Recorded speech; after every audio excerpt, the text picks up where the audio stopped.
പ്രിയപ്പെട്ട സുഹൃത്ത് റസാക്ക് കിനാശ്ശേരി എഴുതിയിട്ടുള്ള കഥയുണ്ട്. ചെറിയൊരു കഥയാണ്, റംബുട്ടാൻ എന്ന് പറഞ്ഞിട്ട്. അത് എൻ്റെ മറ്റ് രണ്ട് സുഹൃത്തുക്കൾ മുഹാജിർ കരുളായും ജിനേഷ് മാധവും കരുളായിലുള്ള ഇവർ രണ്ടാളും പാടെ കൂടിയിട്ട് സിനിമയാക്കിയിട്ട് യൂട്യൂബിൽ റിലീസ് ചെയ്തിട്ടുണ്ട്.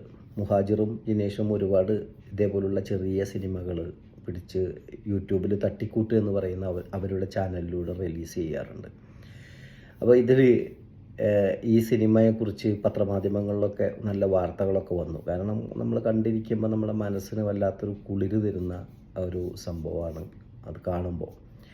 അതിൽ റസാക്ക്, ഞാൻ സൗദിയിൽ വെച്ചിട്ട് പ്രവാസിയായി നിൽക്കുന്ന ഘട്ടത്തിൽ റസാക്കിനെ പരിചയപ്പെട്ടതാണ്. റസാക്ക് നല്ലൊരു കായിക താരം കൂടിയാണ്. റസാക്ക് കിനാശ്ശേരി നല്ലൊരു വായനക്കാരനുമാണ്. എനിക്കറിയാം, അദ്ദേഹം സൗദി ഗവൺമെൻറ്റിൻ്റെ ഈ മാരത്തോൺ നടത്തത്തിൻ്റെ ഇതിലൊക്കെ പങ്കെടുത്ത് സൗദി ഗവൺമെൻറ്റിൻ്റെ ആദരവൊക്കെ കിട്ടിയിട്ടുള്ള ആളാണ് റസാക്ക് കിനാശ്ശേരി. മുഹാജിർ അതേപോലെ തന്നെ ഒരുപാട് ഇപ്പോൾ റീസെൻ്റായിട്ട് നിലമ്പൂർ ആയിഷയെക്കുറിച്ച് നൂർജഹാൻ എന്ന് പറഞ്ഞിട്ട് ഒരു നാടകം നിലമ്പൂർ ഉത്സവത്തിന് അദ്ദേഹം സംവിധാനം ചെയ്ത് പ്രദർശിപ്പിച്ചിരുന്നു.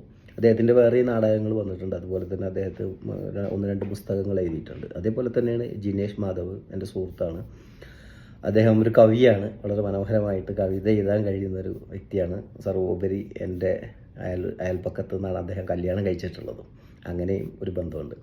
അപ്പോൾ ഈ 3 ആളും പാടെ ചേർന്ന ഒരു സംരംഭമാണ് റംബുട്ടാൻ എന്ന് പറയുന്നത്. അപ്പോൾ എൻ്റെ പ്രിയപ്പെട്ടവർ എല്ലാവരും അതൊന്ന് കാണുക. കാരണം കണ്ടാൽ നിങ്ങൾക്ക് ഇഷ്ടപ്പെടും. അത്ര നല്ല മനോഹരമായ ഒരു സിനിമയാണ് റംബുട്ടാൻ എന്ന് പറയുന്നത്. എല്ലാവരും കാണണമെന്ന് അഭ്യർത്ഥിക്കുകയാണ്.